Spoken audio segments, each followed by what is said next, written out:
నమస్కారం. ఈ మధ్య డైవర్స్ కేసులు బాగా చూస్తా ఉన్నాం. నేను నీ లెక్క కాదు, పెండ్లాన్ని కంట్రోల్ చేసేది నాకు మస్తు తెలుసు. ఇండియాలోనే కాదండి, చైనాలో కూడా డైవర్స్లు ఎక్కువ అవుతున్నాయంట. అందుకని ఫిబ్రవరి 1, 2025న చైనా ప్రభుత్వం ఒక లా తీసుకొని వచ్చింది. జపాన్ వాళ్ళు అక్కడ ఏవేవో కనిపెడుతుంటే ఈ ఎదవేం కనిపెట్టుకొచ్చాడు చూడు. ఈ లా ప్రకారం భార్యాభర్తలకి 30 నుంచి 90 రోజులు కూలింగ్ పీరియడ్ అనేది ఇచ్చారు.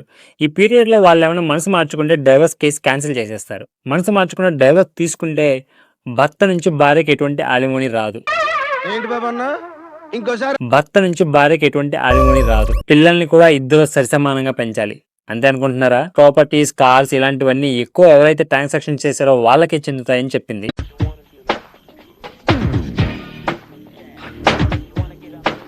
ఎవరితో మాట్లాడుతున్నావో తెలిసే మాట్లాడుతున్నావా? మాస్టర్ స్ట్రోక్ కదా. ఈ లా తర్వాత డైవర్స్ కేసులు గణనీయంగా తగ్గాయని చేయని చెప్తుంది. అంతా బాగానే ఉంది కదా అంటారా? ఇక్కడ ట్విస్ట్ ఉంది.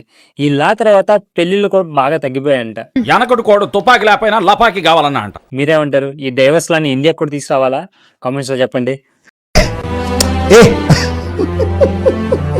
Please like, share, comment and subscribe. అదే నాకు బలం. Thank you.